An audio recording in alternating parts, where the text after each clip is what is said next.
Hai Sobat Dia Mirabel, selamat datang di podcast Dia Mirabel. Podcast ini kami hadirkan untuk merayakan 1 dekade hadirnya Dia Mirabel bagi seluruh member-member setia kami. Nah, di podcast ini kami akan mengundang orang-orang yang ikut mengembangkan Dia Mirabel dan juga bergabung dalam perjalanan 1 dekade Dia Mirabel. Untuk podcast pertama ini, dengan bangga saya memperkenalkan Dr. Feni Wijaya sebagai Medical Director dari Dia Mirabel Clinic. Selamat datang, Dr. Feni Wijaya. Hai, halo semua Sobat Dia Mirabel. Baik, Dok, ini senang banget nih akhirnya Dia Mirabel bisa bikin satu podcast, di mana podcast ini kita ngobrolnya itu lebih personal, kita pengen kenal Dr. Feni secara lebih personal lagi, lebih mendalam, tidak hanya sebagai dokter di Dia Mirabel, tetapi juga keseharian dokter. Nah, mungkin untuk pertanyaan di awal ini, Dok, banyak yang tertarik nih, pengen tahu nih member-member kita, sebenarnya bagaimana sih ceritanya Dr. Feni bisa terjun di dunia estetika? Oke, ya, ini menarik banget ya. Waktu pertama kali saya mendengarkan ada konsep bahwa Dia Mirabel pengen bikin satu podcast untuk merayakan 1 dekade Dia Mirabel, menurut saya ini hal yang baik banget, positif sekali, karena memang selama perjalanan 10 tahun Dia Mirabel, kita sudah mempunyai banyak pasien-pasien loyal juga yang mereka mungkin sudah setia, sudah percaya dengan Dia Mirabel, sudah ikut serta juga dalam perjalanan Dia Mirabel, tapi mungkin masih belum tahu nih background story-nya tentang bagaimana Dia Mirabel awalnya berdiri, kemudian apa mungkin filosofi-filosofi dasar Dia Mirabel, sehingga menurut saya penting banget nih untuk ada sedikit kesempatan untuk kita bisa sharing gitu ya. Jadi untuk pertanyaan pertama tadi, bagaimana di awalnya saya bisa terjun di dunia estetik, itu mungkin sedikit background story-nya adalah bahwa setelah saya menyelesaikan pendidikan di Fakultas Kedokteran Universitas Atmajaya, Jakarta, itu saya memang kebetulan langsung mendapatkan kesempatan waktu itu karena ada kesempatan untuk bisa praktek di satu klinik estetik di Cikampek. Jadi saya memulai karir itu justru bukan di Jakarta, gitu. Jadi saya memulai karir perjalanan estetik saya waktu itu sekitar tahun 2011 akhir. Nah, di tahun 2011 ini saya mulai training untuk melakukan tindakan-tindakan estetik dasar di klinik di area Cikampek pada waktu itu. Jadi juga sempat ada training juga di daerah Purwakarta. Oh, Purwakarta. Ya, jadi artinya ini emang daerah pinggiran ya, Dok ya? Betul. Jadi waktu itu yang menjadi pusat pada saat itu adalah daerah Purwakarta. Gitu. Nah, menarik banget karena waktu itu saya sendiri bahkan nggak kepikiran bahwa ada klinik-klinik yang di daerah pinggiran yang bukan di suatu kota besar, tapi ternyata surprisingly pasiennya banyak sekali, ramai sekali, dan justru akhirnya Purwakarta ini menjadi pusatnya pada saat itu. Malah kebalik ya, Dok ya, karena kan orang mikirnya kalau klinik kecantikan itu pasti biasanya yang ramai itu di daerah kota besar kayak di Jakarta gitu ya, tapi malah ketika dokter bergabung di klinik tersebut malah menemukan bahwa klinik yang ada di daerah itu malah yang menjadi pusatnya. Betul. Jadi di Purwakarta ini pada saat saya pertama kali datang, kenapa kita training di sana? Karena memang pasiennya banyak sekali. Gitu. Jadi pada saat saya datang aja pasien tuh udah ngantri, kemudian itu traffic pasiennya sangat banyak, dan saya dalam 1 hari training itu belajar sangat banyak sekali. Jadi mulai dari bagaimana konsultasi, bagaimana saya harus meresepkan obat sesuai dengan keluhan pasien, kemudian bagaimana melakukan beberapa tindakan estetik dasar, itu dalam 1 hari aja kesempatan belajarnya itu sangat banyak. Nah, mungkin kalau boleh tahu nih, Dok, kata dokter bilang karena memang kan jumlah pasiennya yang banyak nih. Rata-rata pasien-pasien yang datang ke klinik tersebut tuh latar belakang sosialnya seperti apa, Dok? Dan keluhan-keluhan yang waktu itu dokter tanganin itu apa, Dok? Kalau boleh tahu. Jadi pada saat itu termasuk bervariasi ya, karena memang kalau yang saya lihat ya seperti pada umumnya mungkin pasien-pasien di daerah yang di area kota kecil gitu ya, mereka backgroundnya macam-macam. Tapi yang pasti mereka even pada tahun 2011 itu sudah timbul kesadaran tentang pentingnya tindakan-tindakan estetik untuk mereka bisa menjaga dan merawat penampilan gitu ternyata. Tapi mungkin pilihan treatmentnya. Jadi di 2011 itu tentu tindakan-tindakan estetik yang mereka lakukan masih yang minimal invasif. Jadi mungkin lebih ke skincare. Karena kalau Baik. kita flashback tahun mungkin sekitar 2010-2011, jujur belum semarak sekarang ya. Artinya Skincare. kayak tindakan-tindakan Yes, filler, betul. thread lip, Belum. botok itu belum yang se-booming sekarang ini ya dok ya? Termasuk skincare. Jadi skincare pada saat itu, pada saat saya training dan akhirnya mulai praktek di daerah Cikampek, itu memang dengan skincare saja mereka sudah bisa kita lakukan perawatan itu modalnya hanya dengan basic skincare gitu. Oke. Jadi memang pada saat itu yang justru menjadi 80% bisa dibilang treatment terbanyak yang kita suggest ke pasien itu adalah justru skincare. Baik. Gitu. Karena dulu skincare yang memang customized, yang memang di-produce secara khusus untuk grade medical itu dulu belum banyak. I see. Gitu. Jadi belum Baik. sebanyak sekarang. Dulu kan masih lebih ke produk-produk umum yang kadang-kadang belum bisa untuk mengakomodir beberapa permasalahan estetik yang khusus. Baik. Gitu. Nah, mungkin kita flashback sedikit Ya. nih dok. Kayak tadi dokter bilang kliniknya itu kan di daerah ya, di Cikampek, di Purwakarta. Ya. Apakah ini klinik yang bisa dibilang ternama, banyak cabang, atau ini klinik punya dokter sendiri atau bagaimana nih Ya. dok?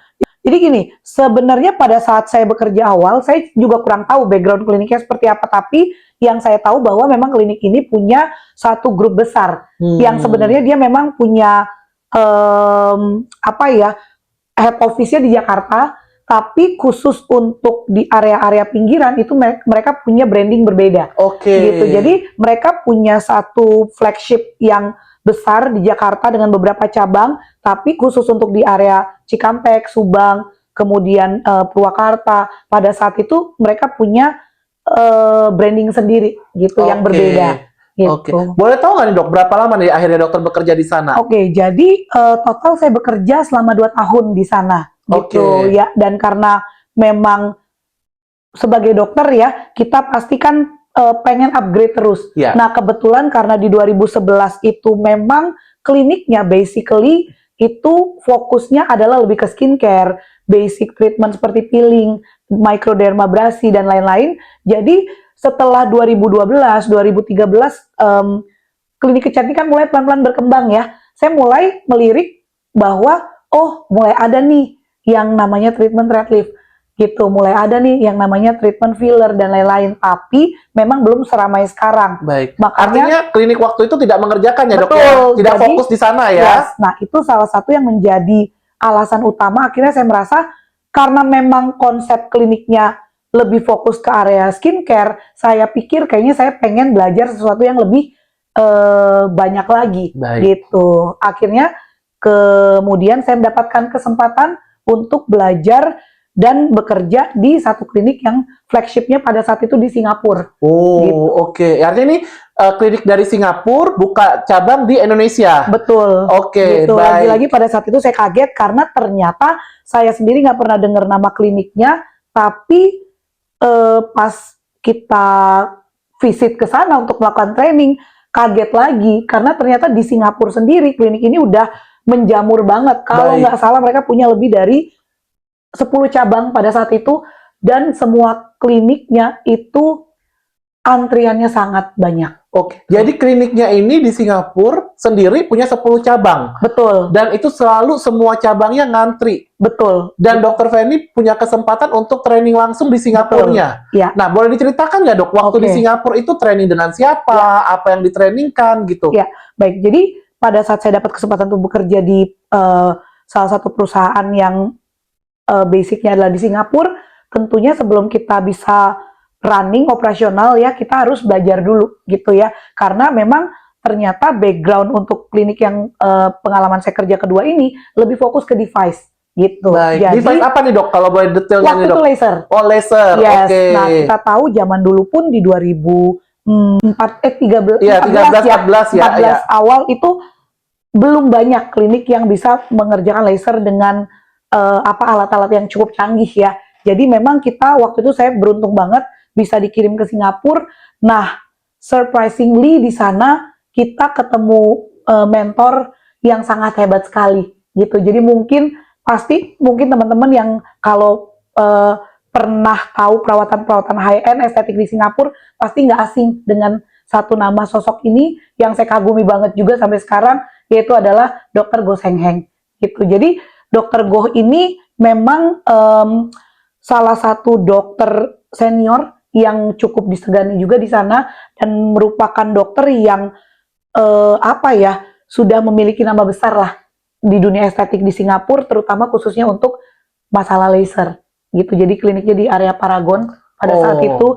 Nah, tapi memang inventor dari klinik cabang-cabang yang akhirnya banyak berkembang itu adalah dari anaknya beliau. Jadi Dr. Michelle Goh gitu. Nah, di sana kita dapat kesempatan untuk belajar selain dengan Dr. Michelle, Dr. Goh Seng Heng, kita juga belajar dengan beberapa dokter senior di sana. Baik, Gitu. artinya dokter punya kesempatan gitu ya untuk bisa training di Singapura, ketemu dengan mentor yang bisa dibilang kalibernya juga udah sangat-sangat hebat sekali gitu ya.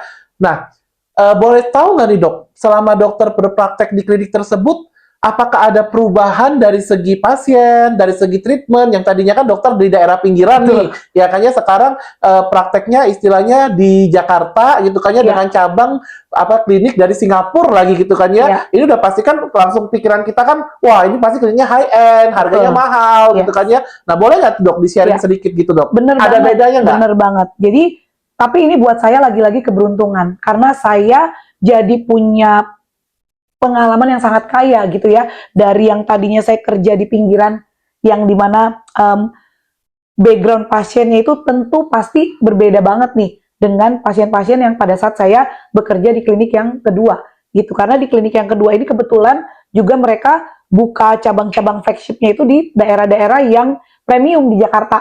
Jadi waktu itu saya praktek di UOB Plaza, kemudian di Mall Grand Indonesia, Pacific Place, Gandaria City. Ini jadi semuanya jadi artinya yang mall besar yang ada di Jakarta ya dok ya. Waduh, ini udah pasti confirm klinik mahal ini ya. Jadi tentu background pasiennya jauh lebih middle up lagi gitu dibanding pasien-pasien pada saat yang saya temui di Cikampek gitu. Nah, ini benar-benar memperkaya pengalaman karena tentu tiap demografi, tiap jenis pasien itu membutuhkan cara handling yang berbeda. Ya. Ada sesuatu yang berkesan nggak dok? Yang dokter akhirnya, oh kalau di Cikampek pasiennya tuh begini karakternya. Tapi ternyata ketika saya datang di Jakarta ini, yang di klinik yang baru ini, ternyata kliennya karakternya berbeda gitu. Ada kayak shock gitu nggak dok? Pasti ada di awal, karena walaupun di daerah pinggiran ini mungkin pasiennya secara power of money-nya mungkin bukan berarti lebih kecil ya, gitu. Tapi bagaimana mereka accept suggestion dari dokter, bagaimana mereka untuk mendengarkan dan ibaratnya patuh deh dengan semua rekomendasi dokter, itu jauh berbeda dengan pasien yang di daerah-daerah premium ini. Gitu. Jadi di sana pasien cenderung lebih nurut gitu ya. Ini yang daerah pinggiran ya dok ya. Jadi pasiennya pada saat kita, baik Bu, rekomendasi treatmentnya ini. Hampir jarang kita itu mendapatkan penolakan atau ibaratnya kayak semacam, kenapa saya harus begini? Kenapa saya harus begini? Gitu. Artinya mereka lebih kayak oke aja gitu ya, dokter merekomendasikan ini saya ikut gitu ya. Baik, tapi kalau di klinik yang sekarang begitu masuk di klinik yang premium, itu tentu pasiennya sudah jauh lebih punya banyak informasi, jauh lebih kritis, bahkan variasi mesin yang kita pakai pun bisa dipertanyakan oleh mereka gitu. Jadi kayak kenapa pakai mesin ini? Apakah kalau misalnya untuk flek lebih efektif bukannya dengan mesin A, B, C gitu. Artinya mereka datang tuh dengan informasi yang juga udah lengkap gitu ya dok ya? Majority-nya seperti itu. Gitu. Jadi tentu kita tidak mungkin cuman punya bekal yang minim gitu saat menghandle pasien-pasien yang punya informasi lebih banyak gitu. Baik. Wah, ini suatu pengalaman yang sangat luar biasa ya dok ya. Benar-benar istilahnya kayak tadi dokter bilang, ini dapat pengalaman dari berbagai latar belakang gitu ya. Banyak point of view. Oh, pasien dari kalangan seperti ini itu point of view-nya seperti apa? Pasien dengan tingkat sosial tertentu itu pandangannya seperti apa gitu. Jadi belajar banyak banget sih dari sana. Wow. Gitu. Jadi ini suatu boleh kita bilang ini dokter Feni ini pengalamannya lengkap banget ya dok ya. Jadi dari semua kalangan dokter udah pernah ngerasain lah. Beruntung karena ya nggak semua orang gitu bisa Benar. dapat kesempatan seperti itu. Benar. Gitu. Nah, di klinik yang ternama ini dok, yang dari Singapura ini berapa lama nih dokter bekerja kalau boleh tahu nih dok? Di sana saya belajar sekitar 3 tahun ya.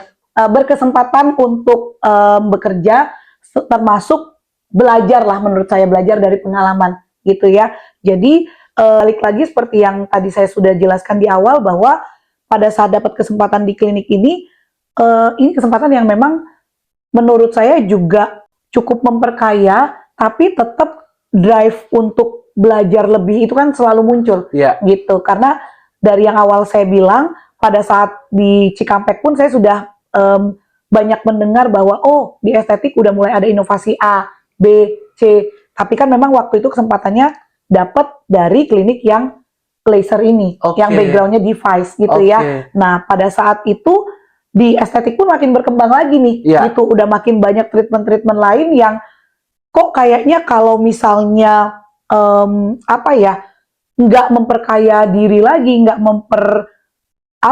memperlebar kapasitas, kok kayaknya sayang banget gitu. Karena saya yakin dunia estetik itu kita yang harus ngikut perkembangannya. Karena kalau enggak, kita inovasinya berkembang terus ya dok ya. Gitu. Nah, buat saya 3 tahun itu sudah cukup nih untuk saya juga menguasai device dan lain-lain. Jadi waktu itu saya kepikiran kayaknya saya harus belajar materi yang lebih banyak lagi. Mungkin kita mundur sedikit dok. Artinya di klinik yang dari Singapura ini juga, apakah dokter ada melakukan tindakan-tindakan filler, botox, thread lift? Kebetulan karena memang fokus mereka adalah di device specialty-nya, jadi memang yang dilakukan itu di klinik ini terbatas. Jadi untuk injectable itu tidak dilakukan. Gitu. Tapi untungnya karena dimulai di 2015, 2016 itu sudah marak training estetik. Gitu. Jadi saya ikut secara mandiri di awal. Gitu. Tapi sebanyak-banyaknya kita belajar, kalau kita nggak bisa praktekkan langsung, itu saya merasa kayaknya nggak kemana-mana nih ilmunya. Jadi saya belajar botox dan lain-lain itu sebenarnya sih actually udah mulai dari 2014, 15, 16. Gitu. Jadi bahkan ketika dokter praktek di klinik tersebut pun udah belajar ya. Sudah hands on training. Baik. Walaupun di kliniknya tersebut tidak melakukan gitu ya. Jadi even di Cikampek pun saat saya masih kerja di sana, saya rutin mengikuti secara mandiri untuk seminar-seminar. Gitu. Jadi mulai mempelajari botox dan lain-lain itu tetap dari mulai di 2012, 2011 itu. Gitu. Cuman memang karena basic kliniknya adalah fokusnya tidak ke arah injectable, memang fokusnya saya belajar secara mandiri nih. Gitu. Artinya secara pengetahuan dokter terus mengupdate, terus belajar, tapi mungkin secara jam terbang melakukan ke pasien memang agak minim ya dok ya, karena memang kliniknya istilahnya tidak fokus ke sana seperti Jadi, itu ya. Jadi memang pada saat itu paling kalau ada kesempatan saya kerjakan untuk keluarga, family, gitu, kemudian teman-teman yang mungkin mereka belum kesempatan untuk ke klinik ya. Jadi saya yang bantu untuk. Jadi terbatas gitu ya dok ya. Jadi masih terbatas banget. Ini menarik nih dok. Artinya kan dokter tadi menyampaikan bahwa bahkan ketika dokter praktek di klinik yang di Singapura itu kan dokter udah belajar gitu kan ya. Akhirnya kan dokter muncul keinginan pengen istilahnya mengembangkan lagi nih. Ya kayaknya kayak dokter bilang tadi ya. Nah, mungkin yang jadi pertanyaan kita sekarang dok adalah kenapa akhirnya dokter terjun buka sendiri instead of coba kerja dengan klinik lain yang memang fokusnya ke sana gitu kan ya. Dan ini juga mungkin yang jadi pembelajaran juga nih bagi teman-teman sejawat dokter yang lain. Apakah saya training itu langsung buka sendiri atau apakah saya coba untuk kerja dulu nih di klinik lain gitu, klinik kecantikan lain gitu. Menurut dokter gimana tuh? Atau waktu itu gimana dokter milihnya? Pertanyaan yang bagus banget sih, karena itu juga sempat menjadi salah satu diskusi di otak sendiri gitu ya, bahwa apakah better setelah ini saya kalau memang mau mengembangkan kapasitas di injectable, saya kerja dulu atau memang langsung coba secara mandiri gitu memulai. Nah, yang pertama adalah bahwa pada saat itu yang menjadi menjadi satu tantangan adalah bahwa pada saat injectable treatment ini mulai marak, saya ngelihat kok kayaknya kenapa treatment injectable ini arahnya masih seolah-olah hanya kesempatannya itu bisa dilakukan oleh pasien-pasien yang memiliki kapasitas power of money yang cukup tinggi gitu. Baik. Karena waktu itu saya hampir belum bisa ketemu klinik yang bisa memberikan kesempatan untuk treatment estetik dengan harga yang affordable pada saat itu. Itu yang pertama. Jadi saya punya satu kayak suatu merasa tertantang untuk saya pikir kayak kenapa ya klinik estetik belum ada nih at that time yang saya tahu ya, belum ada yang memang bisa kayak treatment botox, thread lift filler, itu kayaknya masih sesuatu yang mahal banget, premium banget, dan pada saat itu ya paling selebriti yang bisa lakukan treatmentnya, atau klinik-klinik besar yang provide ya hanya pasti bisanya di afford oleh pasien-pasien di level ekonomi tertentu. Iya, jadi kalangan atas aja ya dok, ya, eksklusif gitu ya. Nah itu saya menjadi semacam tertantang untuk kenapa nggak bisa dibikin untuk semua orang lebih banyak nih yang bisa mencoba. Karena menurut saya pada saat saya pelajari mulai dari tahun 2011 ini, menurut saya treatment injectable ini yang kedepannya tentu yang akan lebih lebih berkembang jauh nih gitu. Karena inovasinya jauh lebih udah makin lebih banyak, variasi treatmentnya juga lebih banyak secara injectable, dan pastinya beberapa pasien itu bisa lebih terbantu dengan tambahan treatment injectable. Artinya lebih menjanjikan ya dok ya, dari segi untuk hasil gitu ya, dari segi teknologi, inovasi, bahwa injectable ini memang istilahnya ya, dan terbukti ya sekarang ini ya itu banyak banget variasi produk dan jenis-jenisnya gitu ya. Baik. Jadi itu yang pertama. Nah kemudian yang kedua lagi-lagi ya dapat kesempatan gitu ya. Jadi ada pihak yang bisa pada saat kita diskusi mempercayakan juga untuk bisa mulai kita kembangkan gitu. Dari situ mulai berdirinya Dia Mirabel. Nah mungkin yang jadi pertanyaan juga dari semua teman-teman Dia Mirabel, sahabat Dia Mirabel adalah, Dokter Feni ini pemiliknya Dia Mirabel atau bukan sih dok? Sebenarnya sih kurang tepat kalau dibilang pemilik. Makanya kalau pasien kadang-kadang ya, namanya di klinik kan kita pasti kalau pasiennya udah akrab gitu ya. Karena kan ini kan seolah-olah kayak Dokter Feni ini pentolannya gitu ya. Banyak jadi yang semua orang pasti mikirnya, Dokter Feni ini pemilik. Loyalty card-nya diperpanjang dok, ininya udah expired, boleh dong diginiin diskon gitu kan ya, potongan gitu dok. Nah, jadi sering banget. Jadi pasien itu berpikir adalah bahwa memang saya nih full ownernya Dia Mirabel gitu. Tapi memang saya selalu sampaikan kurang tepat gitu. Jadi memang kalau untuk di Dia Mirabel kita punya investor yang memang bekerja sama. Jadi kita partnership gitu. Jadi memang mohon maaf nih kalau di klinik kita nggak bisa, masa Dokter Feni nggak bisa bantu gitu misalnya. Memang belum bisa karena tentu di klinik kita punya peraturan-peraturan dan ketentuan yang tentu saya pun sendiri harus mengikuti. Gitu. Oke, jadi artinya klinik ini profesional ya dok ya, ada manajemennya gitu ya, tidak hanya milik Dokter Feni seorang lah. Makanya nggak bisa tuh Dokter Feni bisa lah kasih tambahan diskon di klinik sebelah, bisa tuh dokternya langsung kasih kayak free ini, free itu gitu, itu belum bisa gitu. Baik. Nah, kita maju sedikit dok, artinya kan setelah akhirnya dokter tadi mempertimbangkan gitu kan ya, dan akhirnya memutuskan nih untuk ya udah deh saya mau kerjasama, kebetulan disupport juga tadi kayak Dokter Feni infokan untuk bangun klinik Dia Mirabel. Ya. Boleh tahu nggak dok, pertama kali sebenarnya Dia Mirabel itu dokter dirikan di mana sih dok? Oke. Nah ini juga banyak yang belum tahu nih, karena banyak sekarang kan memang bersyukurnya Dia Mirabel sudah punya beberapa cabang ya. Jadi banyak pasien tuh yang belum tahu. Jadi start awal pertama Dia Mirabel itu adalah yang cabang Kalimalang. Oh ternyata di cabang Kalimalang ya, bukan di Kelapa Gading ya dok ya? Bukan. Baik. Betul. Nah boleh diceritakan nggak dok, gimana tuh awal mulanya dokter ngebangun Dia Mirabel di Kalimalang gitu kan ya? Oke. Jadi mungkin kalau flashback pada masa itu ya 10 tahun yang lalu, challenge-nya berbeda. Tapi tentu kita kebetulan punya kesempatan juga yang berbeda gitu dengan masa sekarang gitu. Kalau beberapa teman dokter kan yang masih junior gitu ya, yang kadang-kadang sharing gimana dok, gini-gini awal memulai gitu. Mungkin saya bisa sampaikan pada masa itu pun saya bisa bilang saya beruntung gitu, karena punya struggle-nya, tapi kebetulan punya juga beberapa kesempatan yang mungkin belum tentu teman-teman sekarang bisa punya juga gitu ya. Jadi struggle-nya berbeda, kesempatannya pun tentu berbeda gitu. Pada saat awal saya mulai Dea Mirabel, itu kita punya satu visi, yaitu adalah berawal juga dari kata change yang sampai saat ini itu menjadi core atau akar dari visi misi klinik. Di mana seperti keresahan saya di awal bahwa saya pengen treatment injectable ini yang memang menurut saya menjanjikan ke depannya itu bisa lebih banyak dirasakan atau dilakukan oleh lebih banyak pasien gitu, bukan cuma pasien-pasien yang mungkin punya kapasitas ekonomi yang lebih tinggi saja gitu. Jadi memang pada saat itu kita menyusun suatu formula itu butuh waktu yang sangat panjang. Jadi mungkin kalau teman-teman ngelihat gitu ya bahwa Dea Mirabel udah berdiri sepanjang ini 10 tahun, itu sebenarnya sih prosesnya itu tidak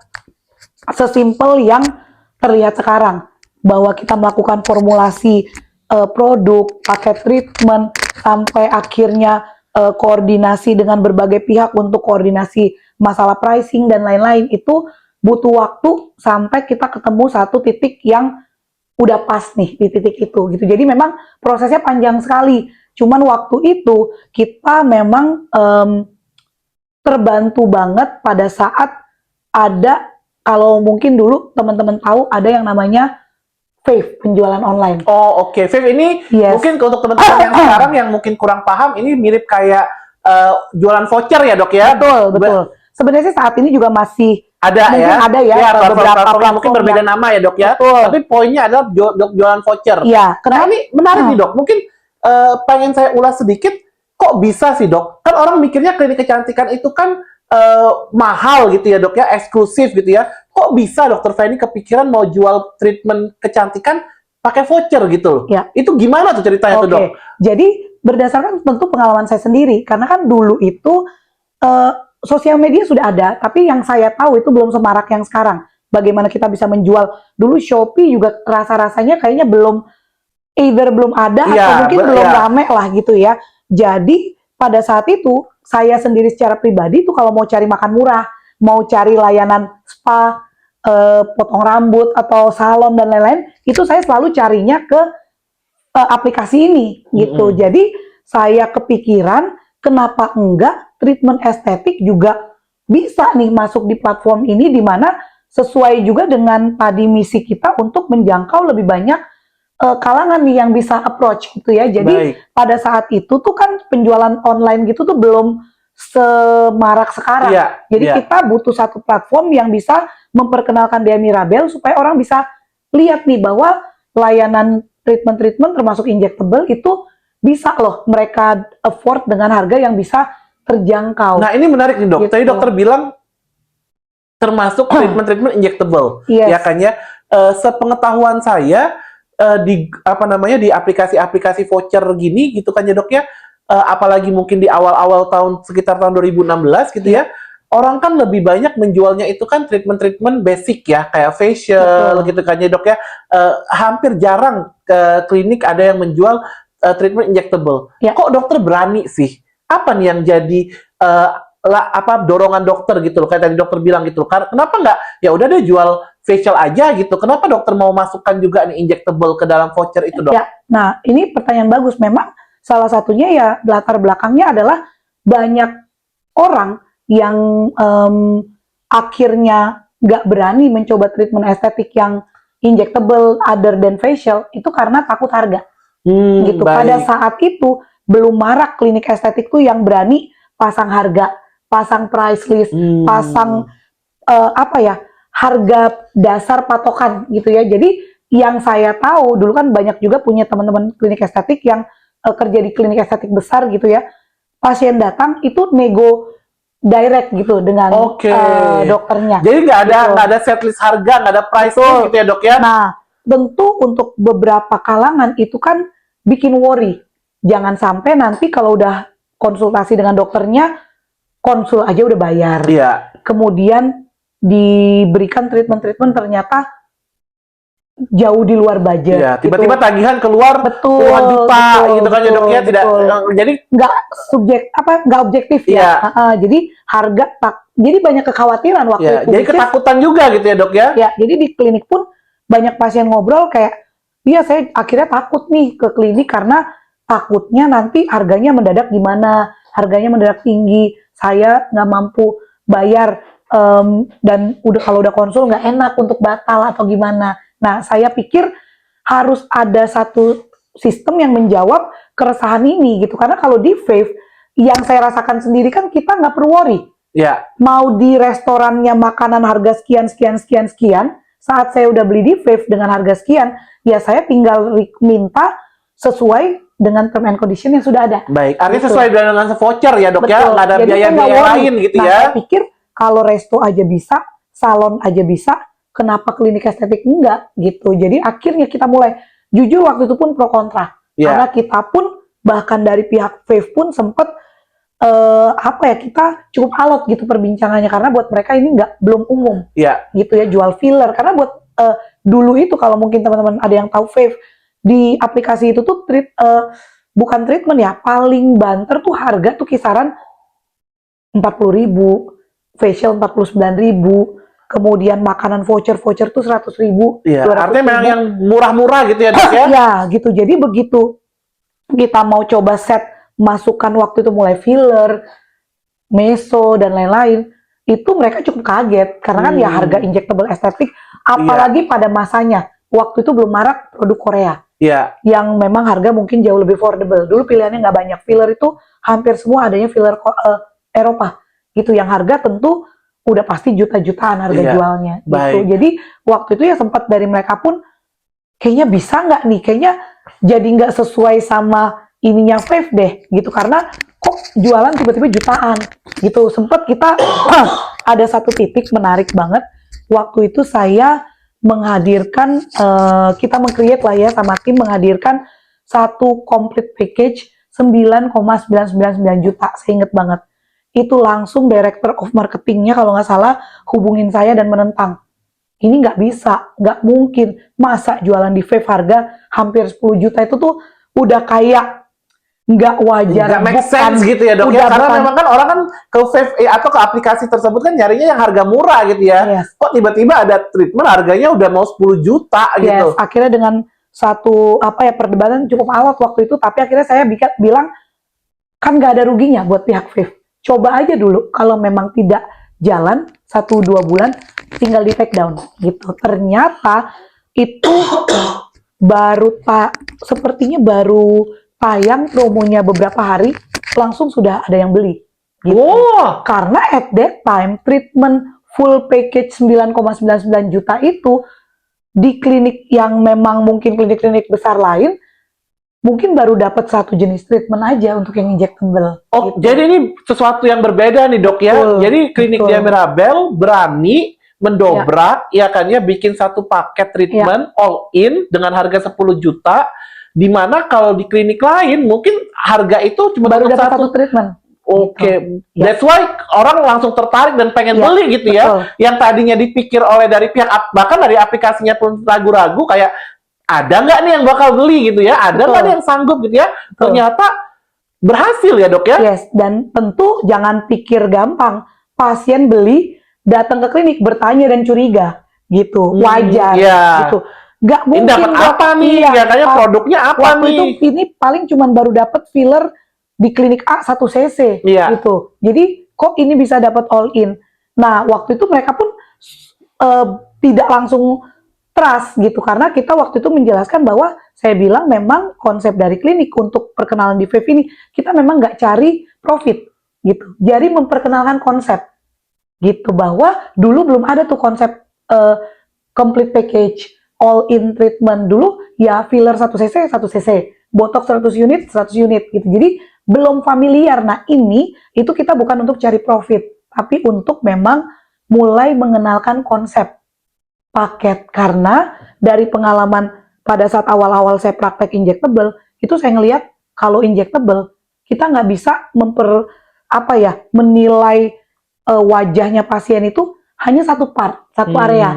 Filler dagu aja, filler hidung aja, filler bawah mata aja gitu, karena muka orang itu kan kompleks. Dari dulu kita belajar bahwa anatomi pasien itu kan pada saat mengalami perubahan itu yang berubah bukan cuma satu part gitu. Jadi saya memang pikir keseluruhan ya dok ya. yes, jadi saya pikir nggak bisa treatment estetik dijual hanya kita ngelihat satu bagian-bagian area gitu loh. Jadi itu yang memang dulu setahu saya sih belum familiar konsep itu. Baik. Gitu.